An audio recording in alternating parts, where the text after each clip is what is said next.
बंदन करूं श्री गुरु चरण, मुद मंगल आगार। सेवत जहि नर सुरति से, उतर जाए भव पार। शब्द गुरु में भेद नहीं, गुप्त प्रभु प्रगट गुरुदेव। पल पल निरखे गुरु चरण, प्रभु गुरु कछु नहीं भेव। साहिब सदगुरु कबीर है, मम आराध्य भगवान। तुम समान जग में नहीं, हे प्रभु कृपा निधान।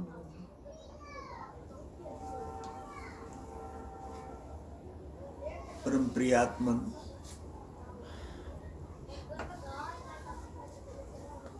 सदगुरु बंदी छोर कबीर साहब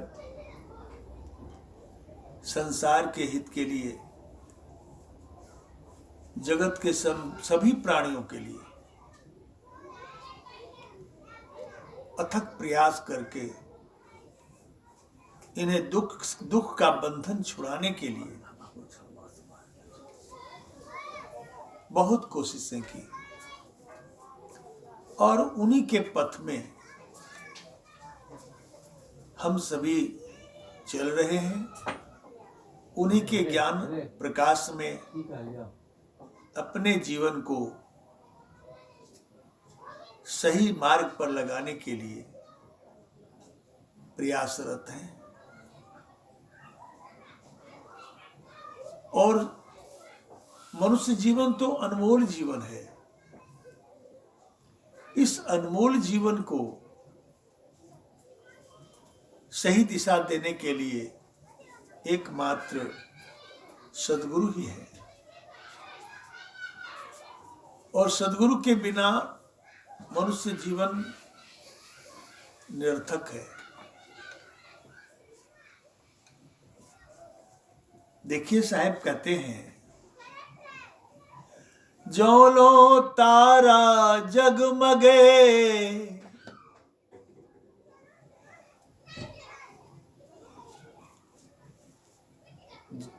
तो लो तारा जगमगे, जो लो उगे न सूर। तो लो जीव कर्म बस डोले, जो लो ज्ञान न पूर। साहब कहते हैं, तभी तक तारा जगमगाता है जब तक आसमान में सूर्योदय नहीं हो जाता। जब तक आसमान में सूर्योदय नहीं हो जाता है, तब तक ही तारे जगमगाते हैं आसमान में। और जब सूर्योदय हो जाता है तो सारे तारे छिप जाते हैं। उसी तरह से साहब ने कहा कि जब तक, तभी तक जीव, सारी जीवात्माएं कर्म के बंधन में, कर्म के प्रभाव में, कर्म के अनुसार संसार में डोलते फिरते हैं, यानी सुख दुख भोगते रहते हैं। लेकिन जब पूर्ण ज्ञान हो जाता है जीव को, तो सारे कर्म बंधन टूट जाते हैं, छिन्न भिन्न हो जाते हैं।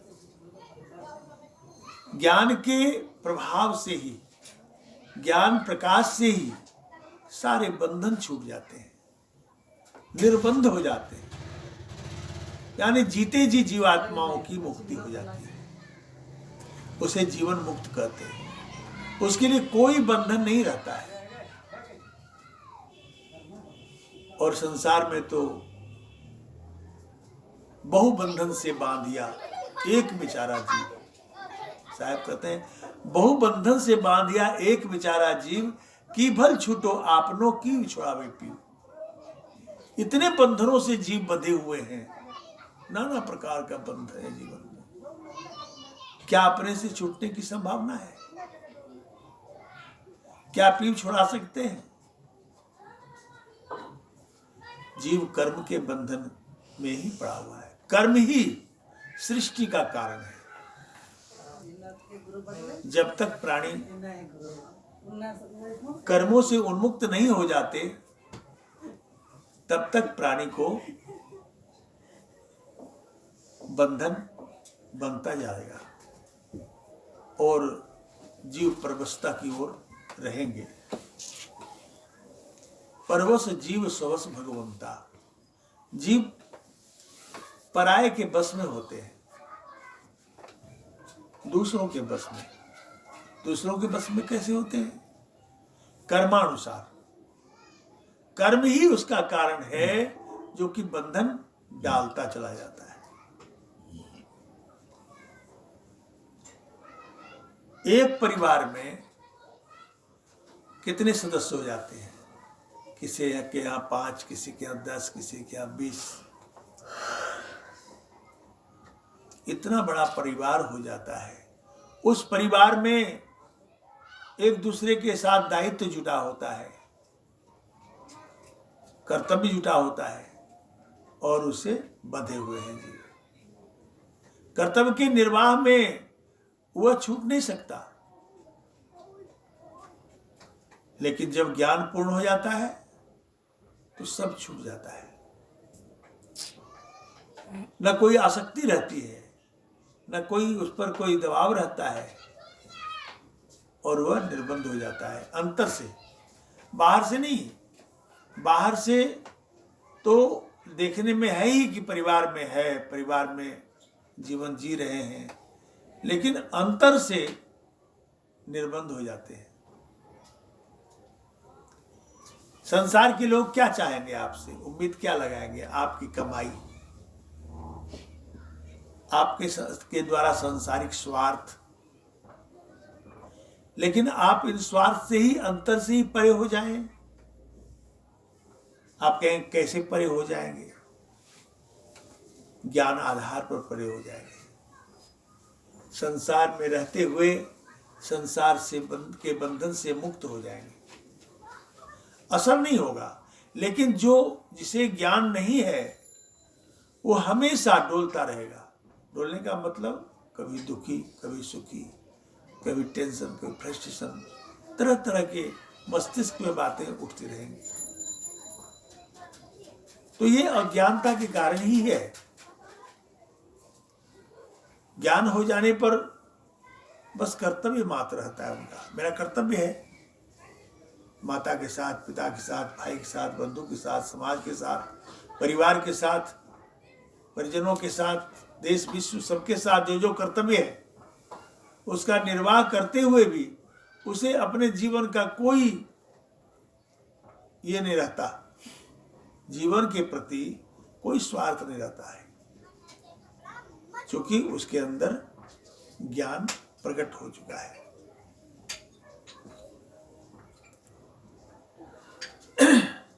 और संसार में लोग सांसारिक पूजा पाठ में लगे होते हैं, इधर उधर पूजा करते हैं जहाँ तहाँ, और पूजा करते हैं वो भी पूजा स्वार्थ में करते हैं।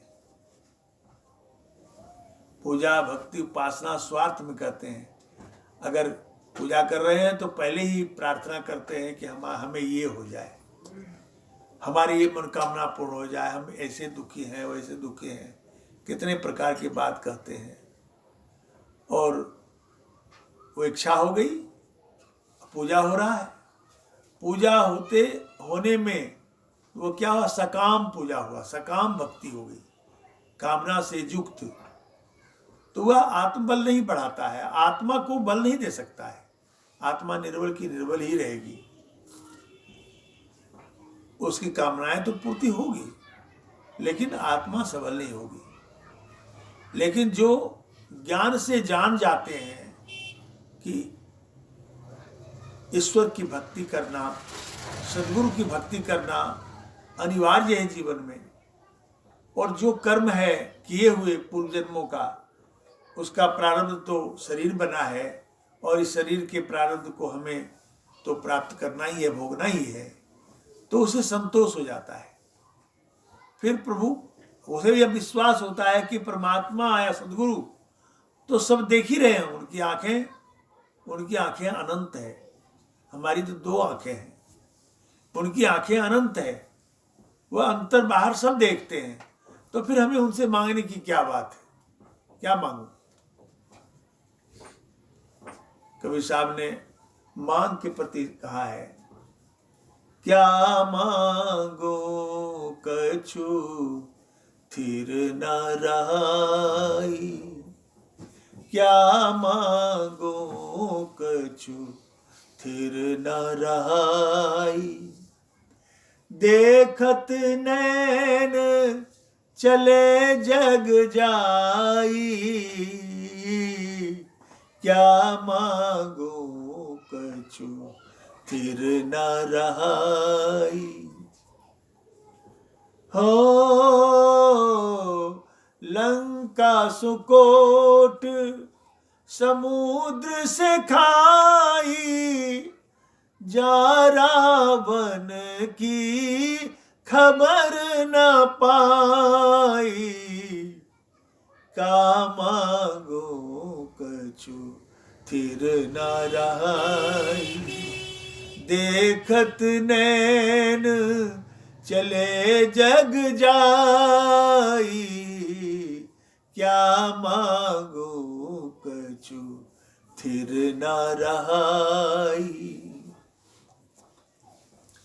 1,00,000 पूत 1,25,000 नाती, 1,00,000 पूत 1,25,000 नाती, जा रावण घर दिया न बाती, क्या मांगो कछु थिर न रहाई, देखत नैन चले जग जाई, क्या मांगो कछु थिर न रहाई।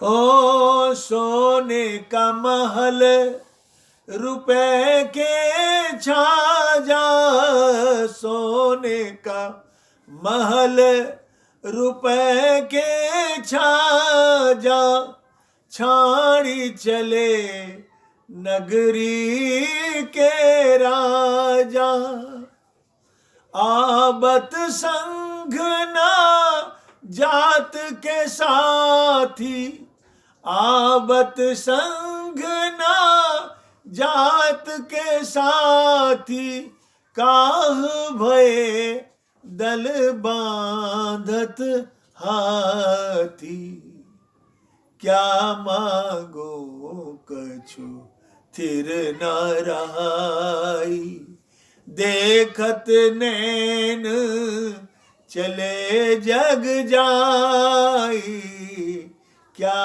मांगो कछु थिर न रहाई। ओ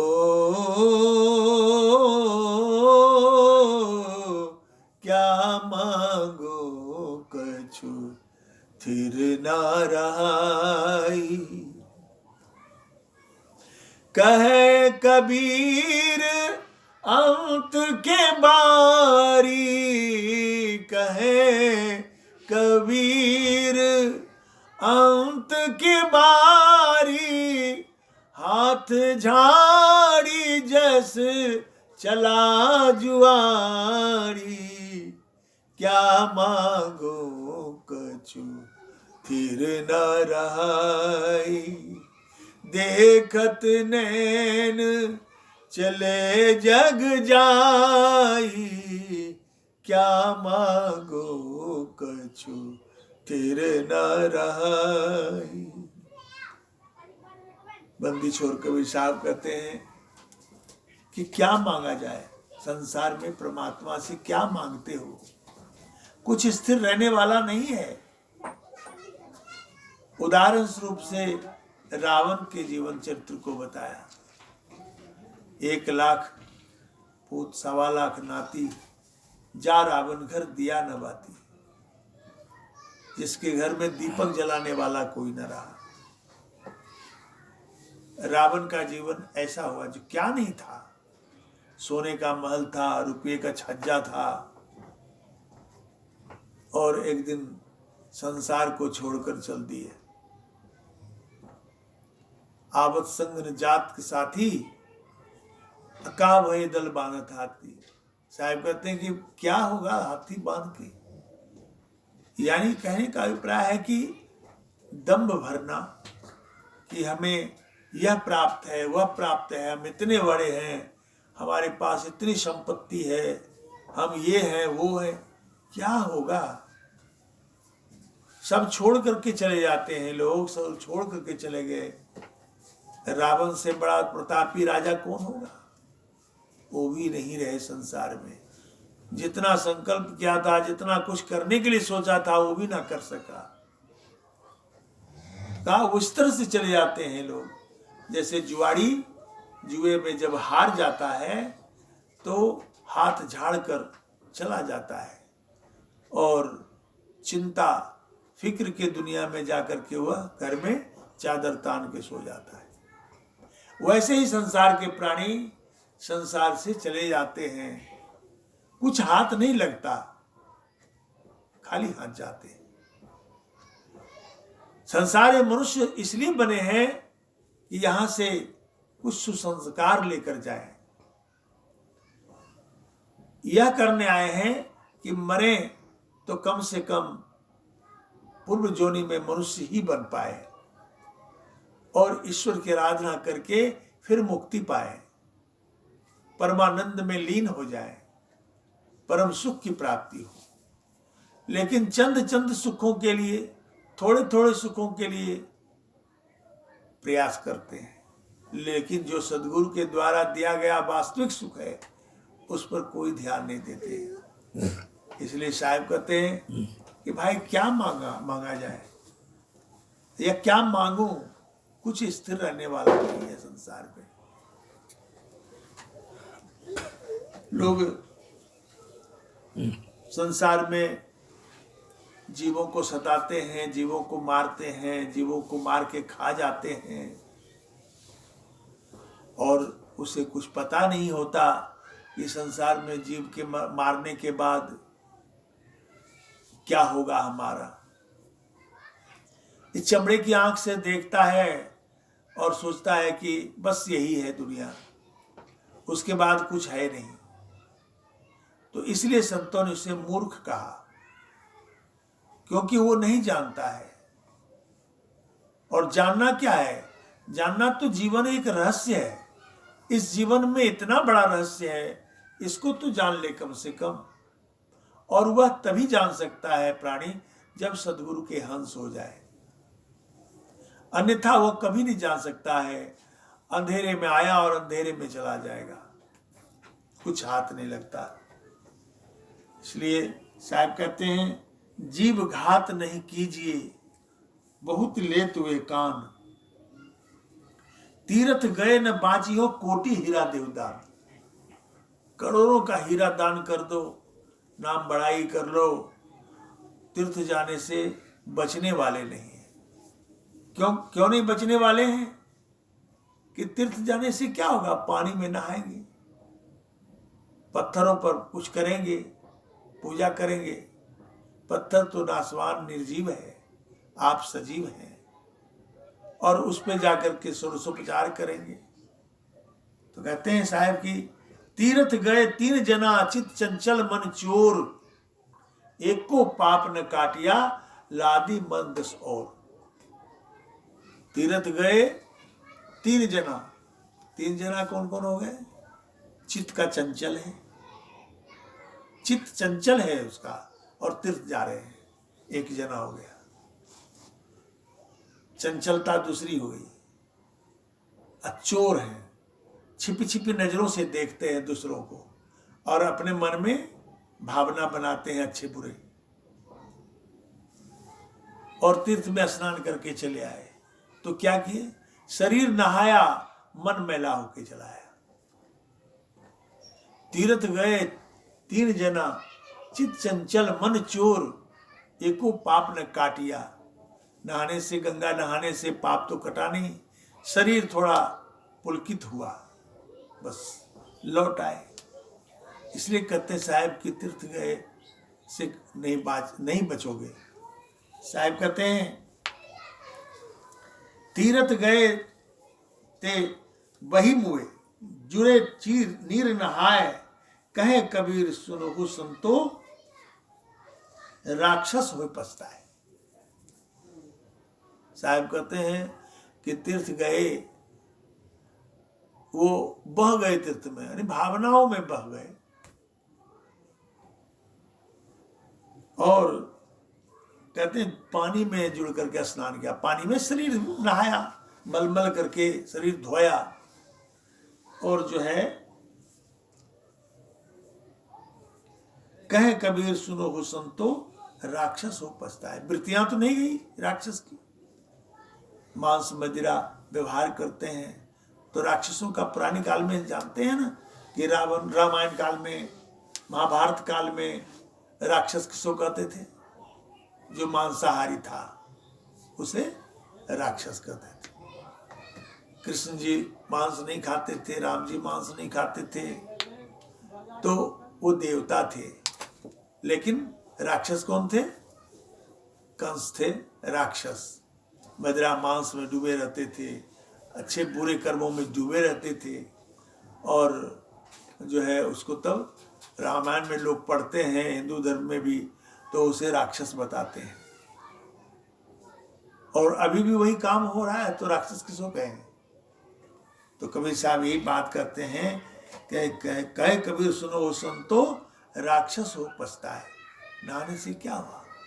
राक्षस होकर के पश्चाताप अंत समय में होता है, जब यमराज आता है, सीने पर लात रखता है और जिह्वा को पकड़ करके ऐंठ देता है, और जम नाम की वायु को पेश कर देता है अंदर, और फिर प्राण पखेरु को खींचता है ना, दोहन करता है। उस समय जो है पछतावा होता है, क्या करें क्या नहीं करें, अब क्या होगा, अब क्या करना है, अब तो जाना ही जाना है। कर्मों के लेख अनुसार उन्हें जन्म मरण का स्वरूप भोगना है। साहब कहते हैं एक गुणवंती बेलरी, तब गुण बरने न जाए, जर काटे ते हरिहरी, सींचे ते कुम्हलाए।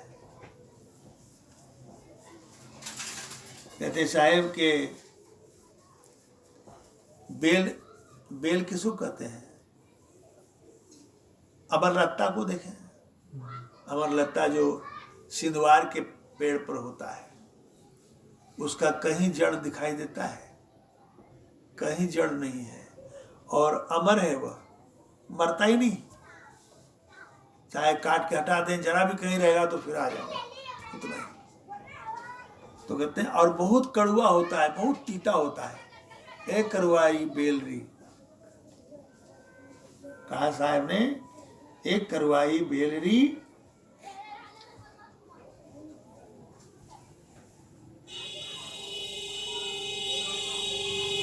उस बेल को, साहब ने बेल के बारे में कहा, तब गुण बरने जाए, उसका वर्णन नहीं किया जा सकता है, उसकी तीताई का वर्णन। जड़ काटे ते हरी, जड़ काट दीजिए फिर भी हरी है, और सींचे ते कुम्हलाए, अगर पानी सींच दिया तो कुम्हला जाता है। तो वैसे संसार में बेल के तरह ही यह संसार की इच्छाएं हैं।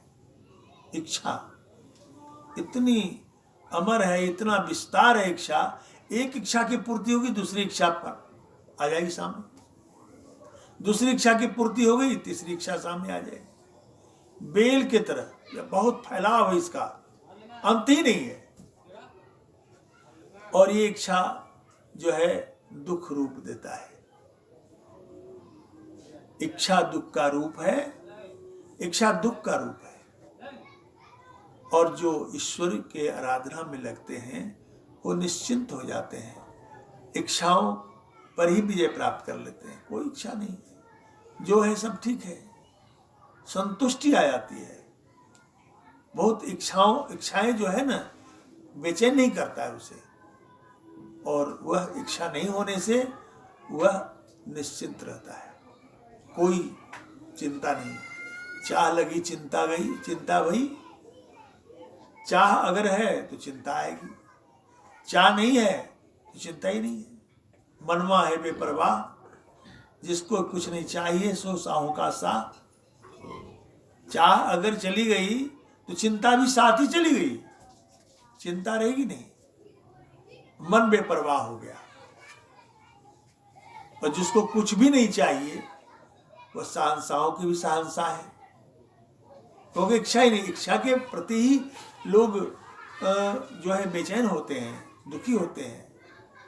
अब हमारे पास 1 मंजिल का मकान बन गया तो अब इच्छा होने लगी कि 2 मंजिल का होना चाहिए।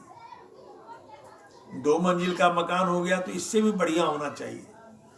अब फिर उसके बाद मन में आता है कि ओहो, मेरा मकान तो है, बगल में झोपड़ी है, ये झोपड़ी हट जाता तो अच्छा रहता, मेरे मकान का शो बिगाड़ देता है। ये इच्छा बन रही है, बढ़ती जा रही इच्छा, बढ़ती जा रही इच्छा, और मन में भाव उठते जा रहा है। फिर अब इस तरह की बात आ गई मन में, तो फिर समाज में जो लोग हैं, साधारण तबके के लोग हैं, उसके प्रति घृणा भी होने लगी, ईर्ष्या भी होने लगी। कुछ अच्छाई उनकी हो, अच्छे मार्ग पर आ गए या उसकी तरक्की होने लगी, उसके तरक्की को देख करके हृदय में कुढ़न जलन भी होने लगा, हमसे भी आगे बढ़ जाएगा। तो तरह तरह की बातें, ये इच्छा का प्रदूषण है, बढ़ता चला जाता है। जब इच्छा ही नहीं है तो बादशाह का बादशाह है, वो मस्त है, कोई बात नहीं। साहब वही कहते हैं कि भाई इच्छा ही दुख का रूप है, इच्छा ना रख करके, और कोई चाह नहीं, चाह ही नहीं है। इतना जान लिया कि चाह की क्या बात है। प्रभु ने जब शरीर बनाया, जीवन दिया, इसमें हमें पिरोया, और खुद अपनी सत्ता के साथ मेरे साथ ही है, तो फिर हमें चिंता करने की क्या बात है, चाह करने की क्या बात है। जो मेरे जीवन में होने का होगा वह तो होगा ही, इसमें कोई शक नहीं। हाँ, प्रयास तो करना ही है। ये नहीं कहा जाता है कि भाग्य भरोसे बैठ जाओ, कुछ ना करो।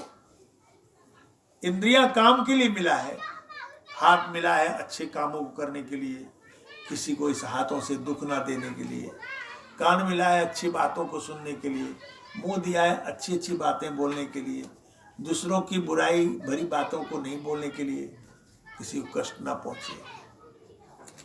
हमेशा दूसरों की भलाई अच्छाई के लिए, अगर हमारे मन इंद्रियां दूसरों के हित के लिए, हमारे मन इंद्रियां में अगर शक्ति है, हम वह कर रहे हैं, तो फिर दुख किस बात का।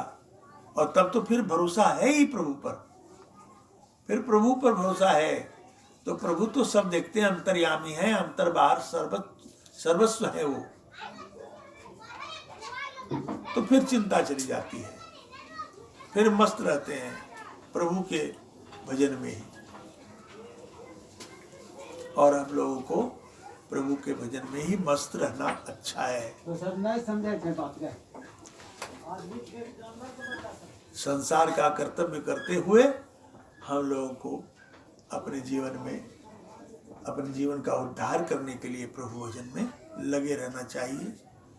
बस इतना ही वाणी का करके ध्यान देता हूँ। साहिब